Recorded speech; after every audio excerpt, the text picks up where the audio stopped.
Neleisk, kad tymai sugriautų tavo planus.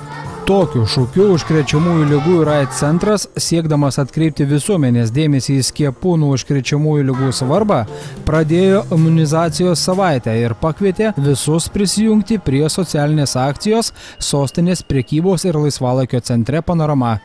Balandžio 25 dieną čia buvo atidaryta plakatų paroda. Šoko ir dainavo vaikų ir jaunimo kolektyvai. Susirinkusiusis pasveikino sveikatos apsaugos ministras Juras Požėla. Noriu pasidžiaugti ir pasveikinti iniciatorius. Džiugu, kad jūs prisijungėt prie Pasaulio sveikatos organizacijos akcijos. Ir tikrai kviečiu nebūti tais begemotais, kurios turbūt prisimena visi, ir nebijoti skiepų, kurie iš tiesų išgelbėja gyvybės ir panaikina ligas. Tai dar kartą tikrai nuoširdžiai sveikinu su šitą gražią iniciatyvą ir linkiu visiems prisijungti. Ten, žinau, yra galimybė pasidaryti savo nuotraukas. Nesirgti palinkėjo Pasaulio sveikatos organizacijos biuro Lietuvoje vadovė Ingrida Zurlytė.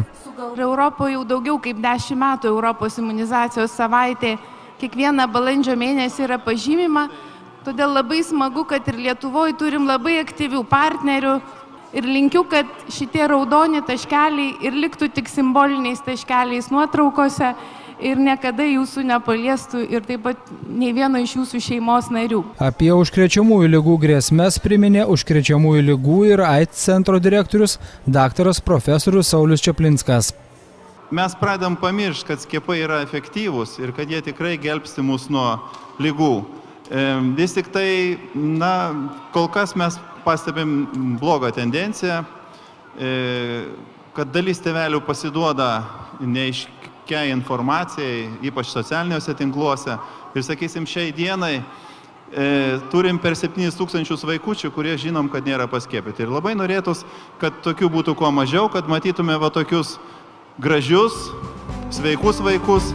Prie socialinės akcijos Neleisk, kad tymai sugriautų tavo planus prisijungė didelis būrys žinomų Lietuvos žmonių – sportininkų, medikų, verslininkų, žurnalistų, menininkų, atlikėjų ir šou atstovų, kurių atvaizdai iš akcijos plakatų tarsi klausė, ar parsivežtum medalį iš olimpiados, ar liptum į sceną dainuoti, ar išvyktum ilgai lauktų atostogų, ar galėtum su šypsena žengti prie altoriaus, jei staiga susirgtum infekcinė liga.